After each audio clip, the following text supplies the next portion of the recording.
parte sos? Yo de aquí. Ah, mira. ¿Tú de qué parte eres? Del norte.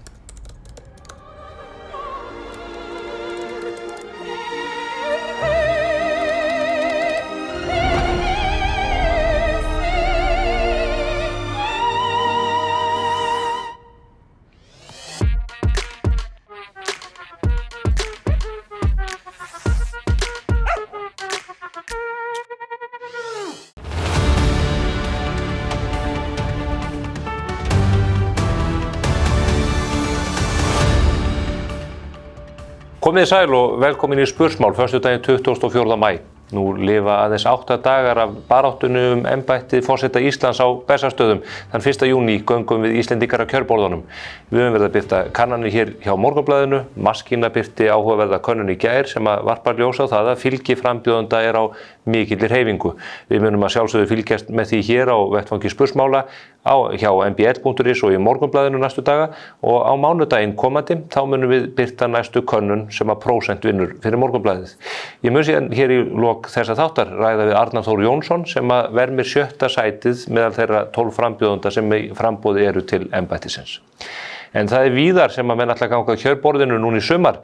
Rishi Sunak, forsætisráðherra Breta, boðaði óvænt til þingkosninga þar í landi núna fyrir vikunni og þeir munu gera það 4. júlí og það er talið að þarna sé hann að reyna að leika á verkamannaflokkin sem að fer með himinskautum í könnunum á meðan að íhaldsflokkurinn sem að Rishi Sunak fer fyrir er í mikilli ládeyðu, talið að hann stefni í mikinn kosninga ósigur og öllu óbreyttu. Við munum ræða þetta meðal annars hér í fréttum vikunar á eftir. En það eru víða sem að eldarnir brenna, það er ennþá stríðsástand á Gaza eftir hinn hryllilegu hryðjuverk 7. október í Ísrael. Þau tíðindi bárust í vikunni að Noregur, Spánn og Írland hefðu ákveðið að viðurkenna sjálfstæði Palestínu. Þetta er nokkuð sem að íslensk stjórnvöld gerðu fyrir löngu síðan. En þarna eru þessar þjóðir að senda ákveðin skilaboð inn í þetta erfiða ástand sem að núna ríkir fyrir botni Miðjarðarhafs. Einhverjir segja að þarna séu þessi lönd að verðlauna Hamas-samtökin fyrir hryðjuverkin með því að gefa þeim þetta plattform. Ég veit ekki hvað er rétt í því en ég tók eftir því að fræðimaðurinn Jón Ormur Halldórsson sagði að þetta væri til staðfestingar það að Hamas-samtökin gætu náð pólitískum markmiðum sínum án blóðsúthellinga. Nú veit ég ekki hvar Jón Ormur Halldórsson hefur verið síðustu mánuði en það er alveg ljóst að hryðjuverkin 7. október og eftirleikur þess á ekki neitt skylt við það að ekki hafi verið úthellt blóð í þessari baráttu. Þetta er viðkvæmt mál sem við munum auðvitað fylgjast með hér á þessum vettvangi á komandi mánuðum. Eftir örskamma stund í fréttum vikunar, Björn Ingi Hrafnsson, ritstjóri Viljans og Ragnheiður Guðmundsdóttir sem er ritstjóri eftir vinnu hjá Viðskiptablaðinu. Fylgist þið með.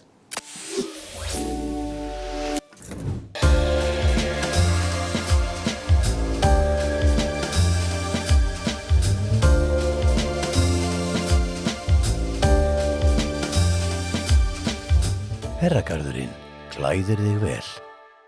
Við kynnum spennandi útgáfu af Sirius rjómasúkkulaði með hnetum, rúsínum og karamellumöndlum aðeins í takmörkuðu magni. Sirius, fyrir hið ljúfa líf. Tax-free-veisla húsgagnhallarinnar er aðeins út mánudaginn og nú er einnig 25 til 50% afsláttur af völdum vörum. Húsgagnhöllin. Hjá Kólumbusævintýraferðum leggjum við áherslu á góða fararstjórn og skemmtilega upplifun. Umfram allt viljum við uppfylla væntingar okkar ferðalanga þannig að þið njóti ferðana með eftirminnilegum hætti. Við förum víða. Kólumbusævintýraferðir. Þá erum við komin hingað í Spursmál. Þau Björn Ingi Hrafnsson, ritstjóri Viljans og Ragnheiður Guðmundsdóttir sem er ritstjóri eftir vinnu á Viðskiptablaðinu. Við ætlum að fara hér yfir fréttir vikunar sem eru ýmiss konar, svo ekki sé dýpra í árunni tekið. Komið sæl. Sæl. Gaman að sjá ykkur. Sömuleiðis. Við erum búin að tala hér síðustu vikunar látlaust kosningarnar framundan hjá okkur 1. júní en það er víða verið að kjósa. Það eru auðvitað forsetakosningar í Bandaríkjunum í haust, mjög athyglisverðar í meira lagi. En svo kom Sunak, forsætisráðherra Bretlands, öllum óvörum í vikunni og tilkynnti það að hann hygðist boðað til kosninga 4. júlí næstkomandi. Hvernig horfir þetta við fólki? Er það gefið að hann muni tapa þessu og hann er niður ringdur þarna við Downing-stræti þegar hann tilkynnir þetta? Já, þetta lítur ekki vel út fyrir Íhaldsflokkinn og þessi tilkynning var kannski dálítið dapurleg byrjaði að helli rigna yfir mannin. Má kannski velti fyrir sig hvort það sé ekki regnhlífar hérna á Dagningsstræti. En nei, þetta lítur ekki nógu vel út og þeir eru að mælast í hvað, 20%? Stefnir í stórtap á móti verkamannaflokknum? Já, þeir eru í 40 eitthvað, en auðvitað 6 vikur til stefnu og það getur ýmislegt gerst á þeim tíma. En þetta lítur ekki vel út fyrir hann, sko. En heldur að það hafi verið gáfulegt að boða til kosninga með svona óvæntum hætti í stað þess að bíða fram á hausti þegar flesti byggust við því að hann myndi reyna að treyna þetta eins lengi og hann gæti í vonum að efnahagshorfurnar myndu batna? Ég veit það ekki. Ég meina, hann er væntanlega að nýta sér það að verðbólgan sé komin niður og sé komin niður í 2,3 og er að nálgast þessi 2%.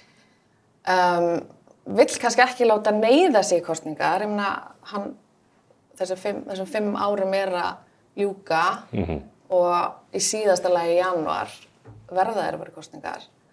Þannig að ég veit ekki hvort það sé, þú veist, rétt mat hjá honum eða ég efast það að þetta gangi. En hvort að það hefði batnað eitthvað hvað sem er. Það er óvíst. Reyndar einhver hélt því fram að hann væri komið með svo gjörsamlega nóg að því að sitja í embætti forsætisráðherra, hann væri bara að gera þetta til að losna og hann geti farið til Bahamas í nokkra mánuði eftir, einn af auðugurum mönnum Bretlands eða hans fjölskylda. Björn, hvernig horfið þetta við þér? Ég hef alltaf gaman að óvæntum yfirlýsingum. Í einsta kjarna Íhaldsflokksins kom þetta mörgum á óvart. Þeir héldu að það yrði beðið með þetta en það að geta komið á óvart er líka mikilvægt og kannski hefur hann metið það sem svo að þeir hefðu engu að tapa, mögulega eitthvað að vinna með því að gera þetta með þessum hætti. Við sáum strax að það voru ýmis önnur framboð eins og Nigel Farage, það bara lýsti því strax yfir, við höfum ekki tíma til að undirbúa okkur á þessum tíma. Og þarna megum við ekki glemma því að þetta eru einmenningskjördæmi og sigur getur rauninni orðið meiri heldur en tölurnar segja til bara út af því að ef menn vinna sitt umdæmi. Þetta er hins vegar mjög athyglisvert vegna þess að ef við speglum þetta yfir á íslensk stjórnmál, þá eru spurningarnar dálítið svipaðar. Ég held að það séu margir innan Sjálfstæðisflokksins og í ríkisstjórninni almennt sem hafi verið að velta fyrir sér undanfarið þegar að daginn þegar heitin voru enn á ný endurnýjuð, hvort að það væri kannski best að fyrir kosningar, hvenær það eigi þá að vera. Í síðasta lagi geta það orðið haustið eftir 1 ár, en margir eiga von á því að það geti orðið fyrr. Það er enginn sem veit það nema þá forsætisráðherrann Bjarni Benediktsson og hans samstarfsmenn í ríkisstjórninni. Og þá er spurningin hvað telja þeir best fyrir sig að koma með óvænt útspil og hefja strax kosningabaráttu. Það er nefnilega athyglisvert út af því að Samfylkingin er ekkert í ósvipuðum hlutverki og verkamannaflokkurinn í Bretlandi. Meira að segja með mörg sömu lykilskilaboð að það þurfa að breyta og ekki bara að það þurfa að breyta þjóðfélaginu heldur hafi flokknum líka verið breytt. Og þau tala bara bæði opinskátt það og það er greinilegt að þarna er verið að sækja svolítið í sömu fræðin. Samfylkingin er klár í slaginn núna en hún þarf að passa sig að hafa ekki toppað of snemma og af því að við víkjum örugglega hér að forsetakosningunum á eftir að þá erum við aldeilis að sjá það hvað það er mikilvægt að toppa ekki á snemma, sígandi lukka er betri og það þarf stundum að taka út ákveðna þjáningu í kosningabaráttu áður en maður fer að uppskera. Það má ekki gerast of snemma. Maður má ekki hoppa yfir lækinn fyrir maður kemur að honum. Nei, til dæmis ekki. En þú nefnir þetta með Bretana og síðan íslensku pólitíkina, það er að segja meirihlutann hér, munurinn er þó sá að breski forsætisráðherrann hefur þetta í hendi sér sem leiðtogi flokksins sem að hefur tögla haldir og öllu. Hér heima erum við með 3 flokkar sem að geta haft mjög mismunandi hagsmuni. Hvað varðar það að slíta stjórnarsamstarf og búa til kosninga? Þeir eru væntanlega allir að rýna í bakland og skilaboðin hver frá öðrum. Engin spurning og hingað til hefur niðurstaðan verið svo að það sé haldið áfram bara út kjörtímabilið. Sama og Steingrímur J. Sigfússon og Jóhanna Sigurðardóttir gerðu á sínum tíma með þeim afleiðingum að flokkarnir gultu afhroð og Samfylkingin þurrkaðist út á suðvesturhorninu. Það var nú þakklæti kjósenda fyrir það að þeir tækju þess að alvarlega klára kjörtímabilið. Þú verður líka að hlusta á kjósendur og það þarf að taka mið af aðstæðum. Og þetta er balans sem ég held að verði mjög forvitnilegt að fylgjast með og ég hugsa að fókusinn fer aftur á innanlandspólitíkina bara strax eftir forsetakosningarnar. Þá þarf að klára nokkur mál og Bjarni... Gerist það mánudaginn 3. júní? Já, Bjarni hefur meira að segja sagt að það verði að klára tiltekin mál. Og fyrir okkur sem hefur fylgst með þingstörfum undanfarin ári vitum við það að það er ótrúlega margt sem stoppar þar á lokasprettinum. Stundum er þessi út af því að stjórnarflokkarnir sjálfur koma sér ekki saman það. Og þegar hann er búinn að koma með svona yfirlýsingar mikilvæg mál sem verða að klárast, þá er hann líka búinn að færa andstæðingum sínu vopni í hendurnar. Hvað ef þú klárast ekki? Hvernig horfir þetta við þér, Ragnheiður? Nú er þessi þingstubbur framundan í júní, þessi er alltaf klára fyrir 17. júní. Mun Bjarni ná að tjasla þessu saman og koma útlendingamálunum í réttan farveg, orkumálunum og ríkisfjármálunum sem að manni sýnast nú reynda bara þennjast meira og meira út? Já, það lítur ekki út fyrir það að ríkismálin munu komast í lag fyrir þann tíma. Ég held að það sé ógerlegt.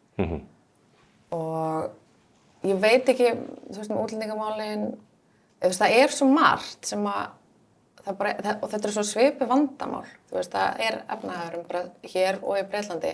Þetta eru sömu málin, útlendingamálin og ég held að þetta sé, nei, þú veist, með hvernig þeim hefur gengið að klára mál.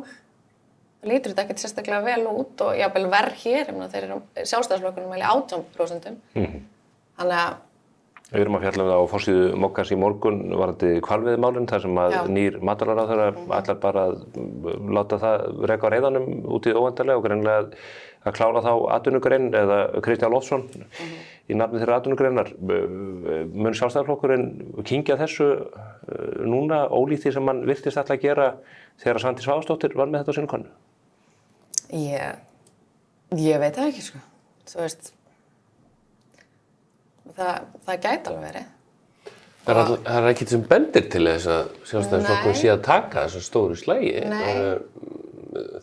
Bjarni kemur í þætti og kemur svona á nokkura mánaða fresti, mjög foringilegur að fyrir að tala hugmyndafræðin og annað, en svo sjáum við raunveruleikann að hann er kannski annar og það gerir það verkum að hans stuðningsmenn verða þetta alltaf fyrir endalausum vonbrigðum. Hvalveiðar eru þó að fólk hafi mismunandi skonar hvalveiðum, þá er þetta samt bara atvinnugrein og þetta er atvinnufrelsi og þetta er stór mál í stóra samhengi. Þetta er stjórnarskrármálið. Og það er allir ósáttir, þú veist, bæði vinstrimenn og hægrimenn. Og þú veist, kannski hefði verið bara miklu betra að gera eins og svona og fara bara í kosningar fyrr, þú veist, allavega fyrir Sjálfstæðisflokkin. Já, þeir geta ekki komið sér saman eitt eða neitt. Nei, nú er verið að auglýsa virkjanleyfi Hvammsvirkjunar og í vindorkun og annað og það er hver höndin upp á móti annarri. Þannig að það er það ekki kraftaverk að Bjarna Benediktssyni tekst alltaf þessar ríkisstjórn lifandi fram á árið 2025? Jú, ég held það. Hvenær springur þetta, Bjarni? Ég held að verið kosið í haust og bara kringum október. September, október. En þetta springi þá ekki í stufnum núna? Það getur vel verið, en það engu að síður er þá samt þannig að það er þá kosið í haust. Það þarf einhvern aðdraganda að því. En ég held, þú veist, og þetta er svolítið kannski eins og Rissi svona var að velta fyrir sér. Ég meina, hann verður að bóta kosninga, svo er þetta bara spurning hvenar og við hvaða aðstæður. Hafa eitthvað smá frumkvæði. Og eins og segi, ég meina, í síðustu skoðanakönnunum var bæði VG og Sjálfstæðisflokkurinn með versta fylgi sem Gallup hefur mælt. Það er bara nýjustu tölur. Þannig að leiðin liggur niður á við og sá svona pirringur og það óþol sem við höfum séð að mörgu leyti í kosningabaráttunni fyrir forsetakosningarnar mun allur beinast að ríkisstjórninni strax eftir kosningar vegna þess að reiðin er ekkert farin, pirringurinn er ekkert farin og þetta sjáum við í öðrum löndum líka. Tölum við þessum forsetakosningarnar. Arnar Þór Jónsson verður gestur minn hér á eftir, sá síðasta forsetaframbjóðandinn sem kemur hér í spursmál. Þetta er ekki nema 8 dagar í kosningar. Ragnheiður, á hvern setur þú peninginn varðandi niðurstöðu kosninganna? Halla Tómasdóttir er á hvínandi siglingu en Katrín Jakobsdóttir leiðir í könnunum? Ég held að Katrín taki það. Ég held að þetta myndi einhvern veginn, hún myndi fyrr byrja að fá það fylgi sem hún er að fá núna. En já, það er svona mín tilfinning. En vissulega, mikla breytingar orðið. Halla Tómasdóttir komin í annað sæti. Halla Hrund augljóslega toppaði allt og snemma. Það er allur vindur og þeir eru baráttu. Já, saman með Baldur. Og ég er hissa að Jón Gnarr sé ekki, mælist ekki ofar. Hann er náttúrulega bara ekki í nefni kosningabaráttu, hann er bara fastur í vinnu. Já, reyndar. En mér finnst hann búinn að vera svona mannlegastur í þessari kosningabaráttu. Ég er á hann ótrúlega þreytt að hlusta á fólk tala um gildi. Sömu gildin aftur og aftur, þú veist. Það er búið að vera rosalega mikil froða í þessari kosningabaráttu. Heiðarleiki, traust. Já. Og norska bragðið sem að kannski leit út fyrir að myndi virka, norska bragðið úr Eurovision, það að taka upp harmonikku og byrja að spila. Já. Eða fiðlu og hérna... Já, svo lopapeysu mál. Já, og sauðburður. Og lömbin, ég sé ekki... Nei, er það svona, þarf forsetinn að... Við erum góður í sauðburði. Ég sammála því. Hver eru tengslin? Ég held að það hafi einmitt verið og kallaði því að fólk svaraði þá svona meira beinskeyttum spurningum og vil hrósa þér fyrir að tekja þá línu að vera jafn leiðilegur eins og þér einum lagið að vera við alla.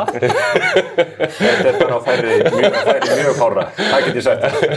En mér finnst það gott sjónvarp og mér finnst að það er mikilvæg lína og það er auðvitað það sem við sjáum í erlendu fjölmiðlum. Ég var sjálfur með svona þátt fyrir 8 árum á Stöð 2 þar sem að allt varð vitlaust út af því að Ólafur Ragnar hætti við framboð í beinni útsendingu og 2 vikum seinna komu Davíð og Guðni og áttust við og það var mikið bíó, þannig að það er snúið að gera þetta en það er mikilvægt. Sérstaklega út af því að það er ofboðslega ofgnótt af viðtölum og umfjöllun sem að, eins og þú segir, skilar ekkert miklu.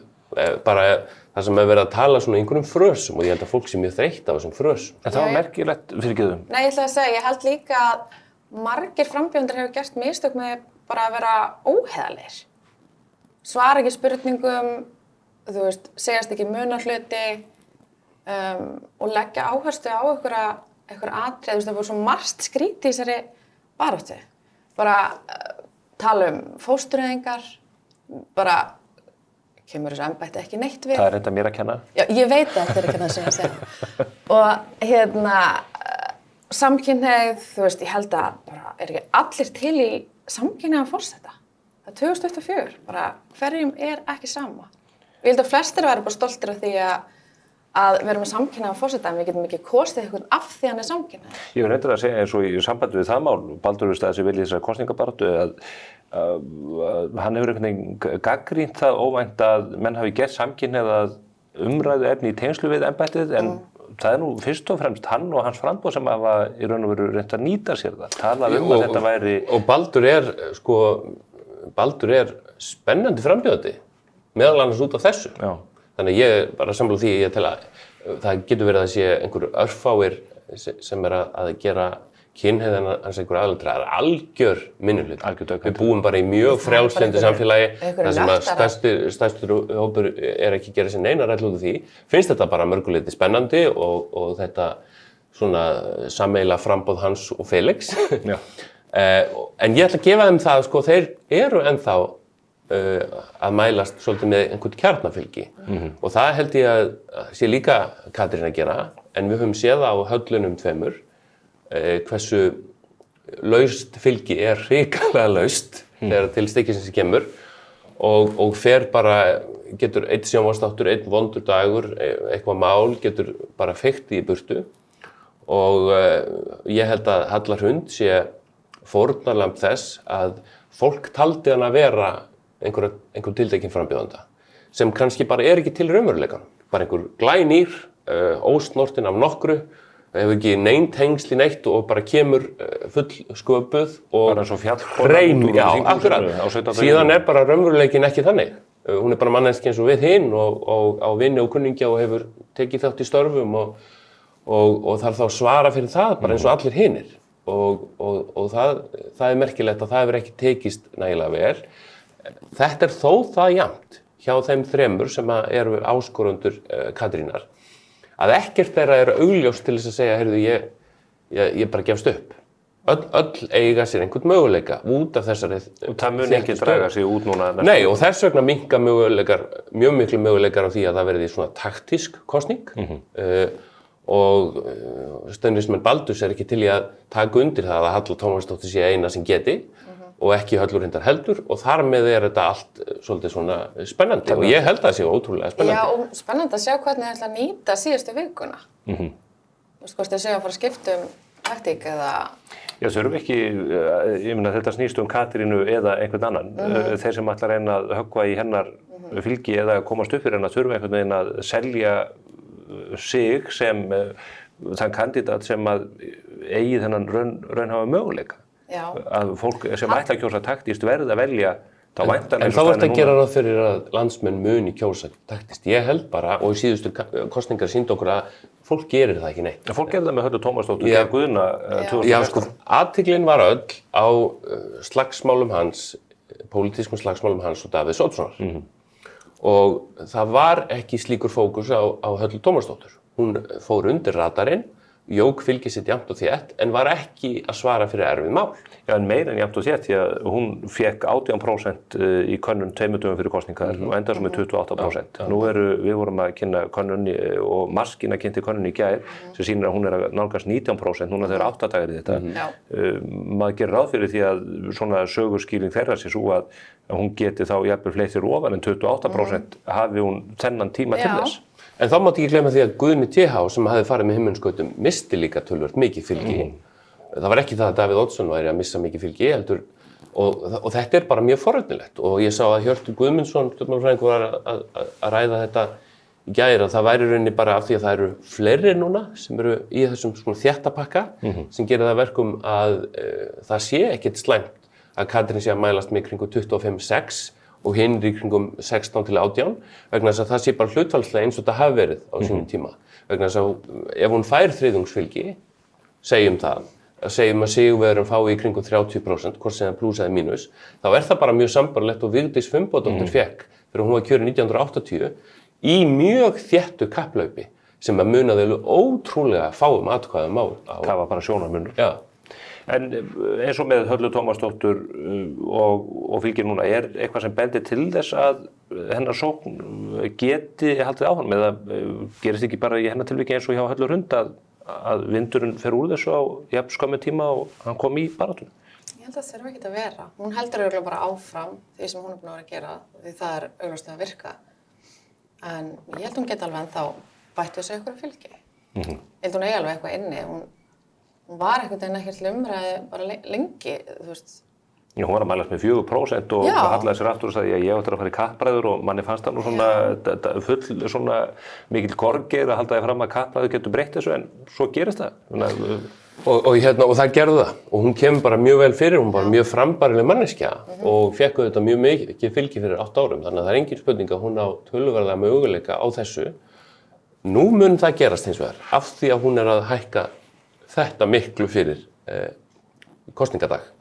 8 dagar, samanber það að vika sér langur tími pólitík. Það rúmvika. Já, nú verður Halla Tómasdóttir undir smásjá hinna frambúðana og stuðningsmanna þeirra. Síðast gerðist það ekki vegna þess að hún hækkaði sig eins og þú sagði svo rosalega bara frá síðustu könnun. Núna munu stuðningsmenn Baldurs, stuðningsmenn Höllu Hrundar, stuðningsmenn Katrínar og kannski Jóns Gunnar líka velta fyrir sér fyrir hvað stendur þessi manneskja, hvað það sem hún vill raunverulega gera. En ertu þá að vísa í það að það verði einhvers konar leðjuslagur eða bara verður fókusinn á? Nei, bara alveg eins og með Höllu Hrund, bara fyrir hvað, ef við tökum frasana frá, fyrir hvað stendur þetta. Nú til dæmis búið að mála þá mynd upp að Katrín Jakobsdóttir, formaður húsfélagsins í Hjarðarhaga, sé elítuframboð, en svo með Höllu Tómasdóttir, sem forstjóri í New York, var framkvæmdastjóri viðskiptaráðs, stofnaði banka, en hún þá grasrótarframboðið og þarna bara eitthvað sem mjög merkilegt að kafa eins ofan í. Hvað á bak við frasana? En mér finnst það báðar mjög frambærilegar. En frambóð Katrínar klárlega elítuframbóðið þegar þú sér bara hverjir styðjana. Já, ég meina því haldið fram að því að mókanum sé að styðja það bara dag hvern. Já. Þú náttúrulega frægur stuðningsmaður. Katrínar, sennilega svo frægasti. Ég segi nú bara eins og synir mínir í fótboltanum, ég held með þeim sem vinnur. Þannig að það kemur bara í ljós 2. júní, hvern ég studdi, sko. En þú heldur að þetta verði ekki leðjuslagur, það ekkert óvænt að fara að gerast, þetta verður einhverja fylgisbreytingar. Jú, það getur vel verið að eitthvað óvænt gerist, en gleymum því ekki að nú eru bara fáir dagar eftir. Og meira að segja, þó að hatursmenn Katrínar haldi áfram og bæti í, að þá hefur það ekki mikil áhrif. Það var nú auglýsingaherferð gegn Ólafi Ragnari 96 sem bara var til þess að hann fékk samúð. Og ég tek alveg eftir því að margir eru núna finnst það orðið of mikið og þannig að þá kemur samúð og ég held að Halla Hrund geti líka fengið einhverja samúð vegna þess að hún hefur sjálfur sér ekki gert neitt af sér annað en að toppa bara of snemma. Bara frambærileg kona sem ætlaði sér einhverja hluti og hún ber ekki ábyrgð á því að öllum hafi fundist hún allt í einu bara eins og fjallkona. Hún bara ekki nógu góð á harmoníkuna. Það vandinn. En þetta, ég held að þetta verði alveg gífurlega spennandi og og það klárt að einhverjir að fara verulega á taugum í hópi stuðningsmanna. Ég finnst flestir frambjóðendur hafa nú bara staðið sína plikt. Maður sér breytingar á frambúðunum, bara hvernig frambjóðendur akta. Maður fann að sjá Katrínu í nýjum fatnaði og svona, hún að hafa sig dálítið öðruvísi til heldur en áður. Ég meina, það augljóst að menn að reyna að fínstilla þetta. Já. Það bara það sem gerist í þessari kosningabaráttu og svo má ekki gleyma því að sumt að því hefur kannski verið ákveðið fyrirfram. Við sjáum þegar auglýsingar breytast og það verið að byggja undir leiðtoga. Byrjum á lópapissinu og byrjum á sauðbrunnu. Það var greinilega bara að það eins og þessi einhver handbók fyrir forsetaframbjóðendur. Mér þetta óskiljanlegt, ég bara skil ekki hvað þetta kemur. Við guðfræðingarnir skiljum þetta sko vísunin í góða hirðin. Ég góði hirðirinn sem að fer eftir týnda sauðinum sko. En varðandi síðustu vikuna, hvað myndir þú halda að við munum sjá á þessum dögum? Verður keyrt mikið á sjónvarpsauglýsingum eða munu koma einhver svona dirty tricks inn í þetta þar sem að menn munu reyna að bregða fæti fyrir tiltekna frambjóðendur? Ég held að það verði engin einhver dirty tricks. Ég held að það hefur sýnt sig að þeir sem eru með mestu leiðindin og mesta skítkastið, þeir eru að mælast mjög lágt í könnunum. Og svona þeir sem hafa verið grófastir. Og þú getur ekki lagt nógu áherslu á mjög lágt. Já, mjög lágt. Verulega, já. Og ég er ánægð að sjá það, af því að það á ekki heima í svona kosningabaráttu. En annars held ég, þú veist, ég sé að það er mikil aukning allan, bara ég finn það hjá mér að það koma rosalega margar auglýsingar inn á Facebook og Instagram, sponsoraðar auglýsingar. Ég veit ekki alveg hvernig Katrín mun tækla þetta, en ég hugsa að alla halda áfram bara með sitt. Og já. Og mér finnst líka áhugavert að velta fyrir sig, hvernig, ef maður bara væri sæti núna á fundi í framboði Baldurs Þórólfssonar eða Höllurhundar. Krakkar, hvernig eigum við að gera þetta? Hvernig eigum við að snúa þessu við? Eða hvernig eigum við að byggja upp? Og það alveg hægt, þess að það stutt á milli. Og ef það yrði slagur á milli Katrínar og Höllu núna, þá getur Baldur grætt á því sem ekki hluti af slagnum. Það alltaf gott. Framsókn hefur gert út á það að það sé alltaf slagur eða deilur milli Vinstri grænna og Sjálfstæðisflokksins, en nú sjáum við að það ekki lengur að nýtast flokknum vegna þess að fólki finnst bara hann sé hluta vandamálum með því að vera í ríkisstjórninni. Er ekki bara best að kjósa Baldur? Væri það slókan sem þið getur tekið upp í vikunni? Já, það kosningaslagorð reyndist vera mjög góðdrótt. Svipað eins og þegar Einar Þorsteinsson lofaði að breyta, en þá má ekki gleyma því að það betra að standa við það sem maður segist að gera. Hann hefur nú ennþá einhvern tíma í það. Dagur B. Eggertsson ætlaði að vera hér hjá mér reyndar í þessari viku, verður mögulega í þeirri næstu að ræða þessi lóðamál sem að hafa skekið borgarmálin. Er það mál bara komið út af borðinu? Er það orðið dauður bókstafur og hluti af einhverju sagnfræði? Nei, ég held ekki og ég held hins vegar að það sé eðlilegt og það hafi fallið skuggann sjálfsögðu á þessum forsetakosningum. Það er eitt af þessum málum eins og margt á þinginu sem að mun vakna strax og þetta er búið. Það er eðlilegt að forsetaframbjóðendur fái núna þetta svið, en það er mjög mörgum spurningum ósvarað þar, ekki síst líka gagnvart Ríkisútvarpinu sjálfu, sem ákvað að fara svona út fyrir hefðbundnar og eins og María Sigrún hefur lýst að yfirmennarnar hafi skoðað efnið áður en hún fekk að skoða það og sem er ekki gert almennt, þannig að þetta var einhvern veginn viðkvæmt. Einhver taugatitring. Og það að þetta hafi verið viðkvæmt er svo slæmt fyrir Ríkisútvarpið vegna þess að tengslin eru svo mikil. Útvarpsstjórinn er fyrrverandi borgarritari, var æðsti embættismaður við hliðina á borgarstjóra. Nýji borgarstjórinn kom beint af fréttastofunni og þetta er allt bara vinasambönd. Og út af þessum tengslum, það þarf ekki að vera að þarna hafi neitt slæmt á sér stað. En af því að nándin er svo mikil að þá ber Ríkisútvarpinu að sýna fram á að þeir tækli málefni Reykjavíkurborgar eins og öll önnur mál sem þeir gerðu ekki. Og það er óheppilegt. Og maður heyrir þá bara á fréttamönnum Ríkisútvarpsins og starfsmönnum Ríkisútvarpsins að þeim finnst þetta slæm umræða, óþægileg umræða. Líður ekki vel. Ég eftir leitið þessa dagana. Og María Sigrún hefur örugglega ekki sagt sitt síðasta orð. Nei, hún er ekki þekkt fyrir það. Varðandi bara Dagur B. Eggertsson á þessum stöðum, að velti dálítið fyrir sér hvort að staðans breytist mikið við það að vera ekki lengur borgarstjóri, hvort að hann sé einhvern veginn berskjaldari gagnvart gagnrýni þessu tagi þegar hann situr ekki lengur í þessu háa embætti.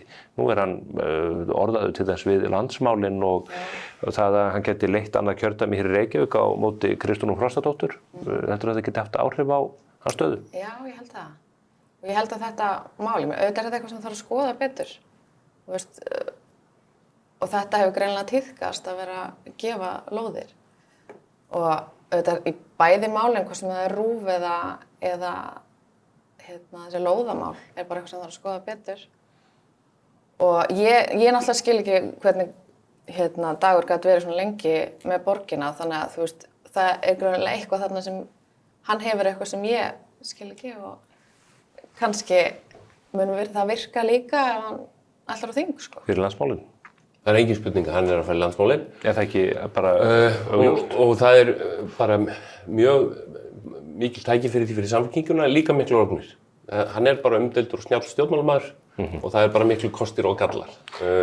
Það hvernig Kristrún hefur verið að byggja upp án þess að þurfa að svara fyrir mjög mikið erfið málum, en leið og Dagur B. Eggertsson er komin sem forystumæður í Reykjavík, þá breytist þetta bara svipað eins og við sjáum með formann Sjálfstæðisflokksins sem að fer ekkert í kosningabaráttu án þess að þurfa að svara fyrir nokkura ára gömul mál, og við sjáum það með frambúð Katrínar núna. Það er bara ef þú hefur verið í þessum slag að þá færðu ekkert sambærilegar spurningar og þeir sem eru að koma nýjir inn. Þetta yfir haus á mótunum aður. Það er bara Við bíðum eftir því að Dagur B. komi hér í spörsmáli, verður fróðlegt að ræða við hann þetta, og ég veit að hann hefur líka skoðun á því hvernig við höfum hér í Morgunblaðinu fjallað skuldastöðu Reykjavíkurborgar, þannig að það verður skemmtilegt spjall án nokkurs vafa. En maður ræður sér varla spenningi yfir kosningunum næsta, eða það er 1. júní næstkomandi. Þakka ykkur kærlega fyrir gott innlegg í þá umræðu og önnur hér, Ragnheiður Guðmundsdóttir og Björn Ingi Hrafnsson. Takk fyrir þess. Hér eftir örskamastund Arnar Þór Jónsson, hæstaréttarlögmaður, fyrir héraðsdómari og forsetaframbjóðandi. Fylgist þið með. Hvert skref skiptir máli. Frá okkar fyrsta til okkar næsta. Allt skiptir þetta máli og kemur okkur lengra en við töldum mögulegt. Toyota. Förum lengra. Hefur þú smakkað Opal Top? Silki mjúkur súkkulaði ís með saltri lakkrístífu sem fær bragðlaukana til að dansa. Vertu í topp feeling með MSIs.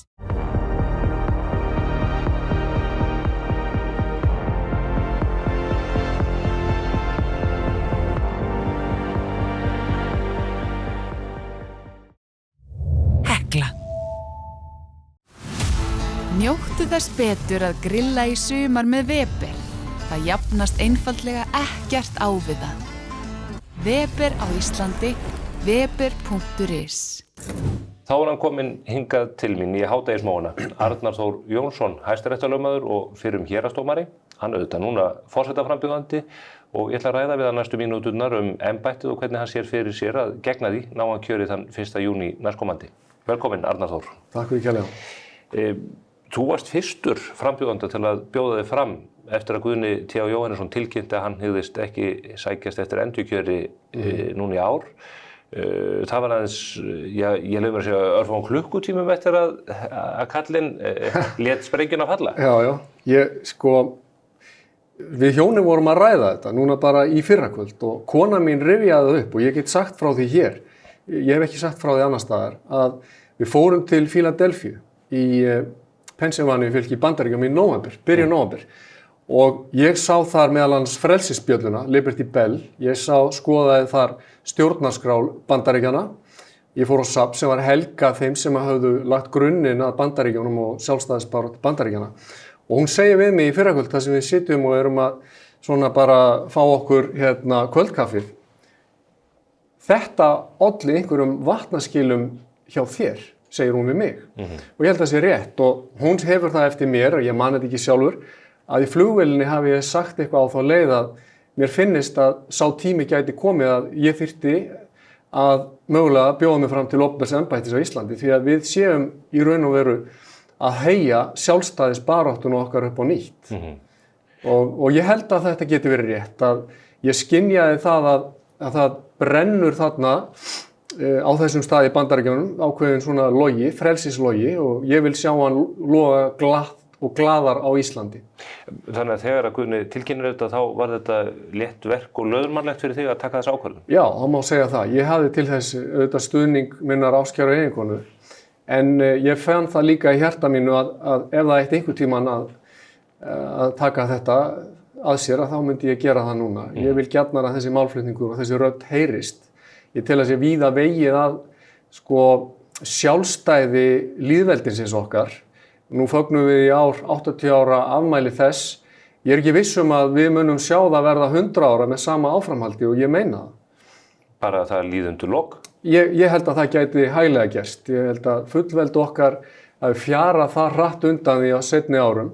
Alþingi að mínum dómi orðið það veik stofnun, embættismannakerfið orðið það sterkt, alþjóðleg fyrirtæki og alþjóðlegt svona stór og svona ofur fjármagn sækir það hratt að íslenskri náttúru, íslenskum náttúru auðlindum að ég veit satt sér ekki hvað verður eftir af þessu. Flokksræðið hér orðið svo yfirþyrmandi að það sem sagt alltaf kostnað lýðræðisins. Íslenskur almenningur þarf að fara að rísa upp og láta rödd sína heyrast og verja sinn hag fyrir öllu þessu því að ég eiginlega komin á þann stað að segja við sjálfa mig og aðra að við getum vart treyst framtíð landsins, treyst núverandi þingmönnum fyrir framtíð landsins. Svo tel ég að ástandi sé orðið. Ég ætla að fara þess inn á þetta og eftir í tengslegu fullveldismálinu. Mér langar aftur til að bakka fram í fyrstu daga janúarmánaðar þegar þú tilkynnir framboðið. Já. Það var oft talað að menn hugsi hlutina strategíst í forsetakjöri, tímasetningar skipti máli, ekki bjóða sig fram of snemma og ekki of seint. Menn líka leita stuðnings í sínu baklandi hjá fjölskyldu og vinum. Og þú lýst í viðtölum að mjög margir í þínu baklandi hafi tekið þessari hugmynd víðs fjarri. Maður veltir því, þetta tekið einhvers konar geðshræringu? Af hverju beiðst ekki lengur bara þá í samræmi við það sem eiginlega allir kosningavísindamenn segja, að menn eigi ekki að fara á snemma fram og að tryggja baklandið áður en lengra haldið? Það einfalt svar við því. Ég hef lagt mig fram það, Stefán Einar, í mínu lífi að fylgja sannfæringu minni og samvisku. Og ég veit það og þú að til dæmis í Hávamálum stendur að maður hafi oft þegið ill ráð annars brjóstum úr. Maður þarf að hlusta á sína eigin innri rödd og ég geri það. Ég tek öllu því sem að höndum ber. Ég vil bara af heilindum bjóða mig fram til þessa starfs. Að ég tel raunverulega að ég gæti gert gagn. Ég sé á þeim aldri, ég hafi aflað mér þeirra reynslu. Ég hafi margt það fram að færa sem gæti nýst íslenskri þjóð á þessum tímapunkti. Ég í raun og veru öfugt við, segi ég, alla þá sem að mælast ofar í þessum könnunum. Þá ég með sérstakan tón í mínu framboði. Ég í raun og veru að bjóða mig fram til varnar fullveldi Íslands. Ég tel að öll hin, þau 5 sem hafa verið að mælast þarna fyrir ofan mig, séu í raun svona mjög miklu hlintari, alþjóðlegu, yfirþjóðlegu, ólýðræðislegu, fjarlægu valdi. Og ég talsmaður þess að valdið sé í höndum þjóðarinnar til áminningar það að það þjóðin sem fer með fullveldisréttinn og þó að framboð mitt skili engu öðru en að vera áminningum þetta, þá verður það samt árangur. Og ég get farið í gröfina með þá vissu að ég gerði allt sem í mínu valdi stóð til þess að halda þessum kyndli á lofti. En nú hefur þú einmitt haft lengri tíma en aðrir til að kynna þig og þú hefur farið vítt og breytt og þú hefur fengið mörg tækifæri til þess að lýsa þessum sjónarmiðum. En fylgið lyftist ekki mikið, þú ekki náð 10% í svona þessum viðurkenndu könnunum á meðan að margir aðrir frambjóðendur jafnvel með lítilli fyrirhöfn að mælast með 20-30%. Þetta hlýtur að valda vonbrigðum. Er þjóðin þá ekki að opna augun eða ert þú hinn villuráfandi sauður í þessu? Já, það kemur í ljós á kjördag. Ég held að á kjördag, án þess að ég hafi neina kristalskúlu, þá það byggt á ekki bara tilfinningum minni, heldur á samtölum við fjöldamargt fólk að ég miklu meiri stuðning meðal almennings á Íslandi heldur en þess að kannanir benda til. Og einn orðaði það við mig þannig í gær að það kemur dropinn hóla steinin og stíflan brestur á einhverjum tímapunkti. Það kann að vera, það gerist núna fyrir 1. júní. Auðvitað hef ég mikla fyrirvara við þessar kannanir. Hvert úrtækið? Hverjir bjóða sig fram til að vera í þeim hópi sem að vera að hringja í. Einn sagði við mig í gær þegar Gallup að hringja út, þá spurði hann starfsmann Gallups og hver merkir svo rétt á blaðið? Ertu með mann sem að hlusta á okkar samtal þannig að það sé rétt eftir mér haft og það kom löng þögn hjá starfsmanni Gallup. Ég bara að undirstrika það að þessar kannanir eru ekki vísindalegar, ekki einhver heilagur sannleikur og ég hvet bara Íslendinga. Það eru vísindalegar að því leita þetta eru þær aðferðir sem við best þekkjum og eru viðurkendar heim allan til þess að reyna að meta þetta. Já, en við vitum það líka, Stefán Einar, að kannanir eru líka notaðar heim og allan til þess að reyna að hafa áhrif á skoðanamyndun fólks. Og ég bara... Heldur að fjölmiðlarnir séu að reyna það? Já, ég held að það nú bara staðreynd að stærstu fjölmiðlar heims í eigum tiltölulega fárra manna. Ég ekki að gera fjölmiðlarmönnum upp neitt illan ásetning, en eignarhald þessara skoðanakannana fyrirtækja er eitthvað sem við gætum rætt og einnig hvernig þeim stjórnað. Mér hefur verið boðið að kaupa könnun eins og það orðað. Ég hef ekki keypt neinar kannanir, ég hef ekki hvatt mína stuðningsmenn til þess að fara í einhverja af þessum úrtakshópum því að það nokkuð ljóst að ef allir stuðningsmenn mínir myndu skrá sig þá gæti það haft áhrif til hækkunar. En hefur eitthvað fyrir þér í því að þessi könnunarfyrirtæki heima séu að reyna að gera eitthvað annað en einmitt það að kanna hug þjóðarinnar? Það alvarleg ásökun ef að eignarhaldið eða svona mótivasjónin hjá þessum fyrirtækjum svo að reyna að hafa áhrif á vilja kjósenda. Já, ég hef það bara eins og það, ég heyri það frá fólki. Það hægt að kaupa hagstæðar kannanir. Þetta hefur fleiri en einn maður sagt við mig. Ég hef það líka bara út frá því hvernig ég heyri að spurt og þá verður þá bara þessir ágætu menn að leiðrétta það ef þetta rangt eftirhaft. Ég heyri það úr mörgum áttum. Það hefur verið spurt hvern af eftirtöldum frambjóðandum hyggstu kjósa og þegar fólk svarar engan af því að það hefur einhvern annan frambjóðandi huga þá hefur verið svarað þú ert semst óákveðin og þú ert skráður þannig. Svona heyri ég þetta. Ég auðvitað ekkert að bera neinum einhverjir illvilja eða spillingu á brýn en ég bara segja að það er hugsanlegt og það sjálfsagt auðvelt að bjaga þá mynd sem að dregin upp í fjölmiðlum og af því hver almanna vilji sé þegar úrtækið svona lítið, þegar helmingur í rauninni svarar ekki og þegar sá helmingur sem svarar er að dreifast eins og þarna raun ber vitni. Þá verðum við að spyrja þetta grundvallar forsendur og það eðlilegt. Allt snýst, það svo margt í okkar samfélagi snýst tölfræði læsi. Akkurat. Þú sast á þingi fyrir hönd Sjálfstæðisflokksins, varst varaþingmaður, fyrsti varaþingmaður í Suðvesturkjördæmi, komst þar inn og ég held að það sé ekki ofsögum sagt og ég held að það halli ekki á þig eða neitt annan að segja að þú hafir ekki rekist vel í þeim hópi. Það komu til átaka opinberlega milli þín og flokksforystunnar og þú hvatti forystunum til að segja af sér og hvað eina. Nú talar að lýðræðinu standi ógn af veiku Alþingi. Er forsetaembættið réttur vettvangur til þess að rétta þann kúrs? Er það ekki einmitt þingið? Hefur ekki bara einfaldlega þurft að stofna stjórnmálaflokk eða ná betri árangur í næsta prófkjöri, bjóða þau fram til forystu í Sjálfstæðisflokknum eða öðrum flokki til þess að ná þessu marki? Er forsetaembættið verkfærið sem dugar í þessu tilliti? Já, forsetaembættið hugsað sem mótvægi og aðhald gagnvart þinginu og gagnvart framkvæmdarvaldinu. Ég held að það sé allir sammála það. Hvað birtist það? Það birtist í rauninni bara í því hvernig það skrifað inn í stjórnarskrána. Og ég verið að lesa töluvert mikið það hvernig skrifað þetta embætti, mótvægi og aðhald í anda þess sem að höfundar stjórnarskránar í Bandaríkjunum hugsuðu sem checks and balances. Það að segja að á ögurstundum þá geti forseti gripið inn í og meira að segja Ólafur Jóhannsson orðaði þannig í bók sinni stjórnskipun Íslands að þegar að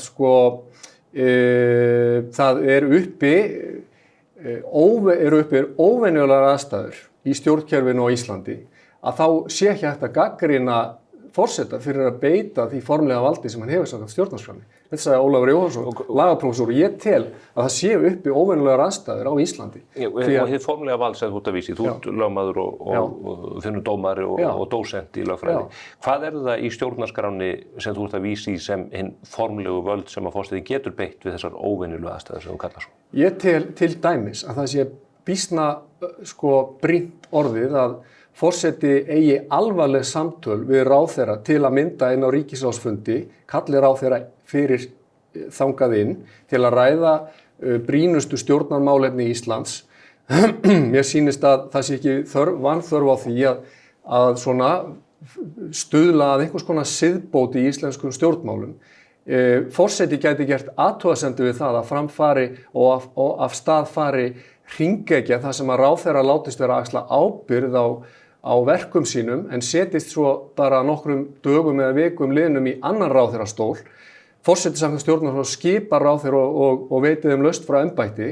Forseti ber að þessu leyti ábyrgð á því hvernig stjórnarfarið í landinu ásamt ríkisstjórn. En þú segir ekki rætt þetta inn í ríkisráðinu, en ertu þá að halda þig fram að því að þú ert að vísa þarna í Bjarna Benediktsson sem að fer úr fjármálaráðuneytinu og svo Svandísi.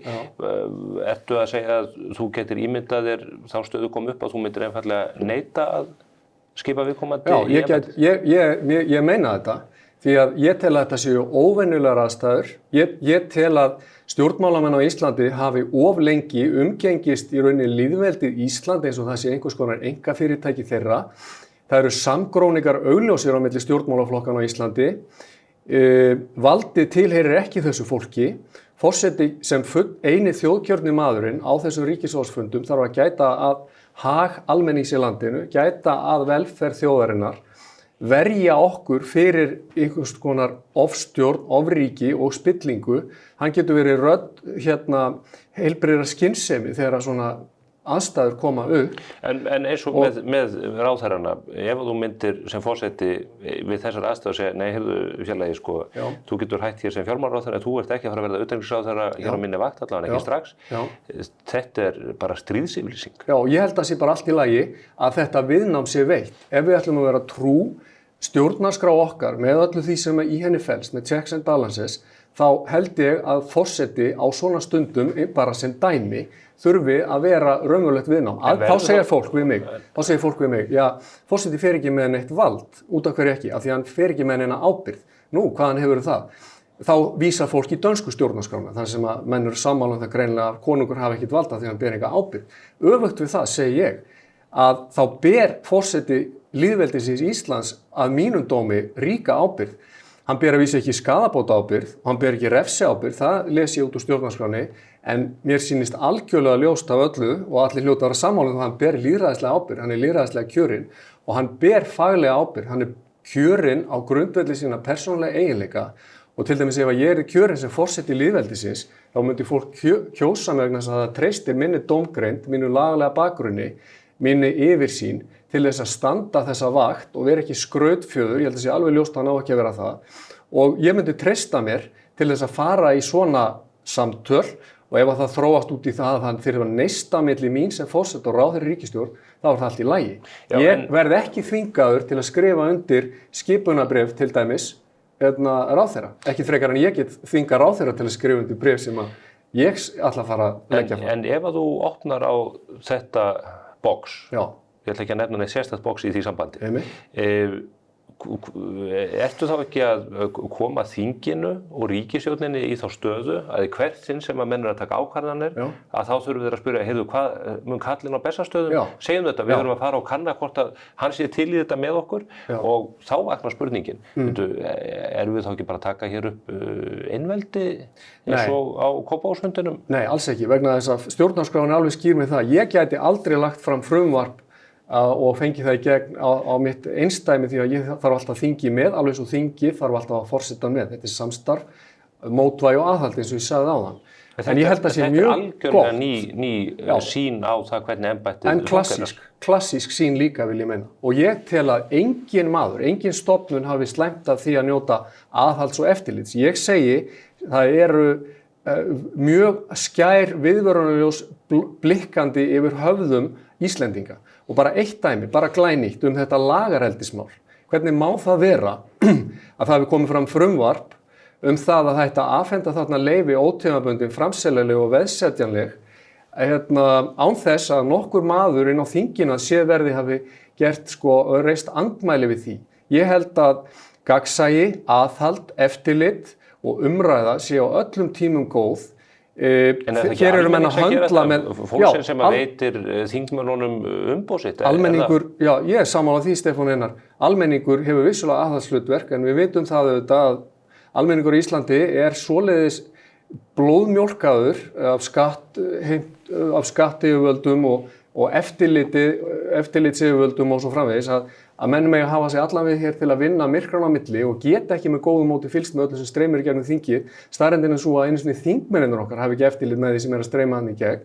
Og ég bara veit það, ég sé þetta með eigin augum, það þarf að styrkja þingið, það þarf að veita því aðhald og þetta eru fjöregg okkar, þetta eru fjöregg framtíðarinnar, barnan okkar og barnabarna, það eru auðlindirnar okkar og það skuli bara geta gerst að svona frumvarp komið fram er í mínum dómi tímanna tákn það hversu veikt þingið er. En pólitíkin hefur verið að leysa úr því. Nú er pólitíkin inn í þinginu að leysa þetta, þeir eru að taka málið tilbaka. Það er ekki pólitíkin að þakka. Ég held að aðhaldið hafi í þessu tilviki komið utanfrá. Ég ekki frá Guðna T. Jóhannesinni. Nei, vissulega ekki. Bara frá þjóðinni sem að veitir þinginu umboð sitt, en sko þingið sækir ekki umboð sitt til forsetans.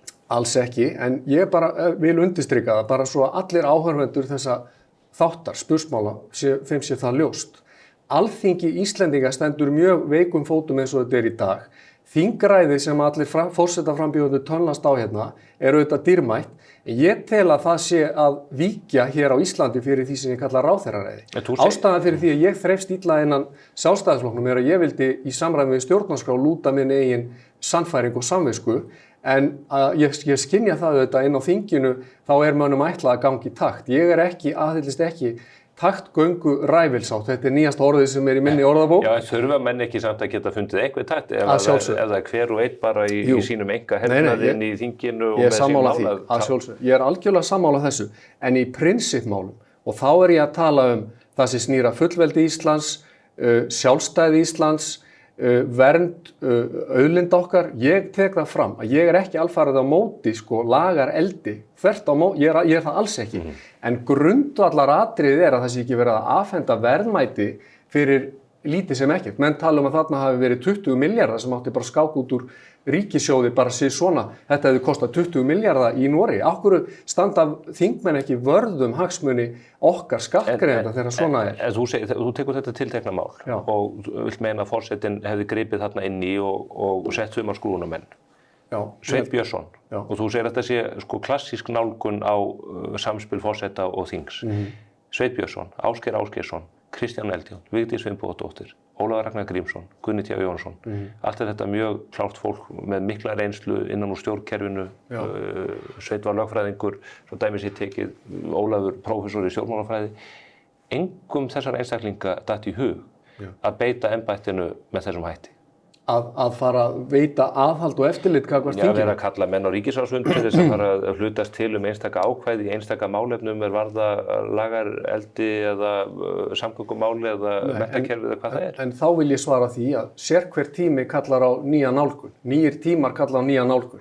Menn geta til dæmis ekki talað EES eins og árið sé ennþá 1994. Það er 2024. Það er verið að búið að saxa af fullveldi Íslands þar í 30 ár. Þingið, segi ég, hefur sennilega aldrei í lýðveldissögunni verið jafnveikt og það er nú. Hér eru bara einfallega nánast bara fordæmalausar aðstæður uppi og ég held að við svona aðstæður þá þurfum við aðrar raddir. Við þurfum að mögulega að endurnýja mannskapinn sem situr inn á þinginu. Þingmennska á ekki að vera ævistarf. Pólitískt starf á ekki að vera ævistarf. Við þurfum fleira fólk þarna með heilbrigðisskynsemi, með reynslu úr atvinnulífinu sem að þjónar almenningi í landinu en ekki sjálfu sér. Við erum að verða búin að búa til embættismannakerfi hér þar sem embættismennirnir sem eiga nú að sverja eða stjórnarskráni, eins og segir þar, eru farnir að þjóna sjálfu sér í of ríku mæli og sínum starfsframa. Þetta er þetta er rauninni sem sagt afturför í stjórnarfari og ef að það er það sem þarf núna að við fáum forseta sem að situr á Bessastöðum og veitir aðhald og talar inn í þennan veruleika, að þá er ég tilbúin að vera svo rödd. Íslendingar hafa bara val það hvort þeir kjósa mig eða ekki, en ég er ekki að bjóða mig fram til þess að vera einvaldur eða einræðisherra því að ég einfaldlega gæti það aldrei því að vald forsetans sem betur fer tempra eins og annað vald í landinu. Myndirðu treysta á grundvelli 25. greinar stjórnarskrárinnar til þess að leggja fram frumvörp fyrir þingið?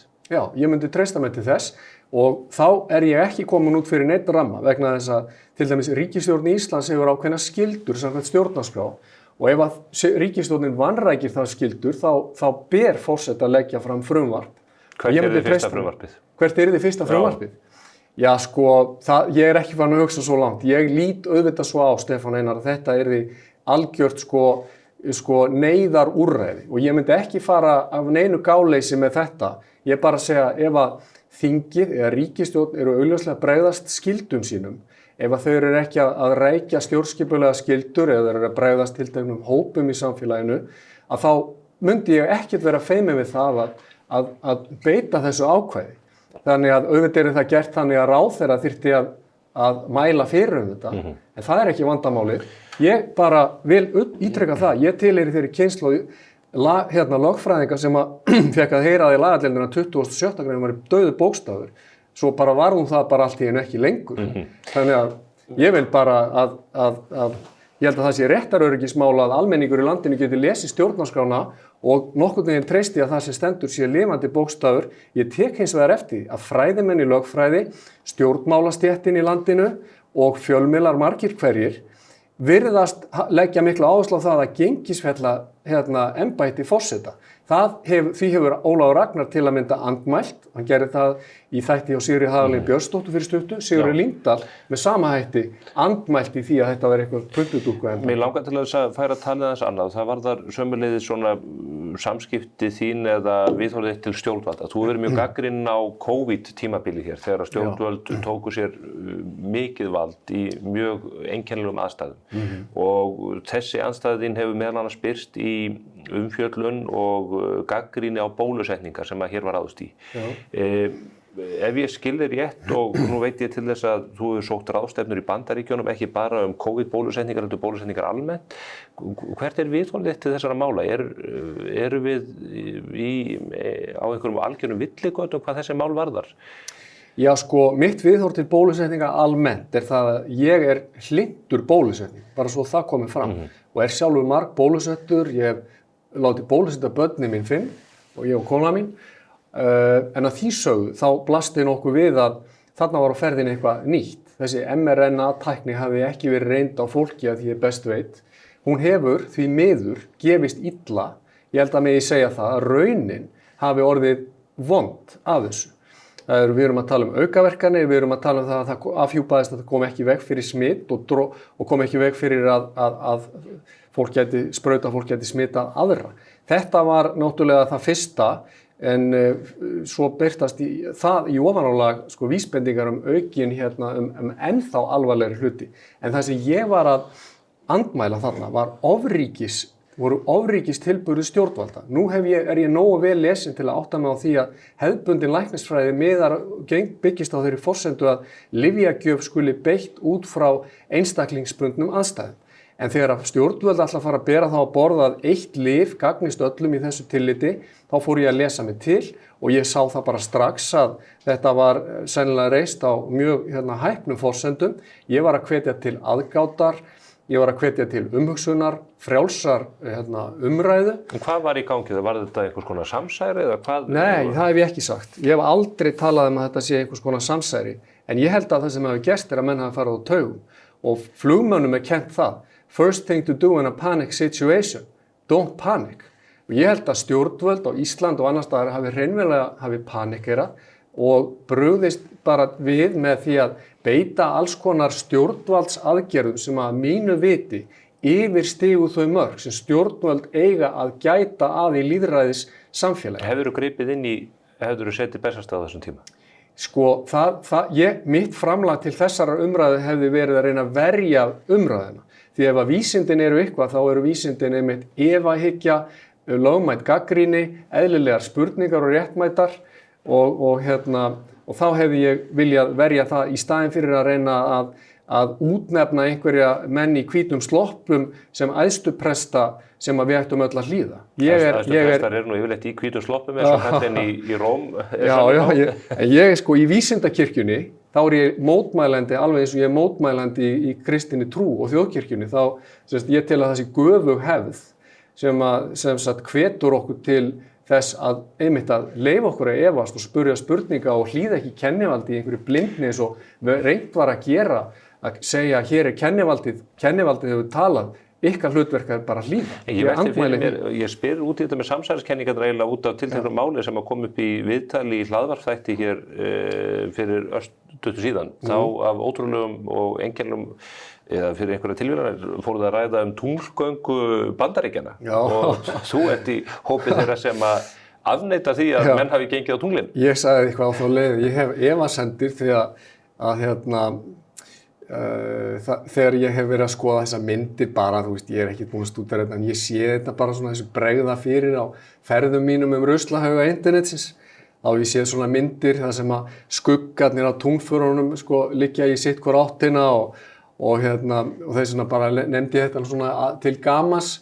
Ég gekk nú ekki lengra en það en ég held að við bara, lexían væntanlega sú árinu 2024 að margt það sem að fyrir augu okkar ber þarf að skoða með svona gagnrýninni hugsunar leiðarljósi og með heilbrigðum efa og ekki gleypa allt hrátt sem að okkur og ég meina ég segi við börnin mín bara ekki trúa öllu sem fólk segir við þig.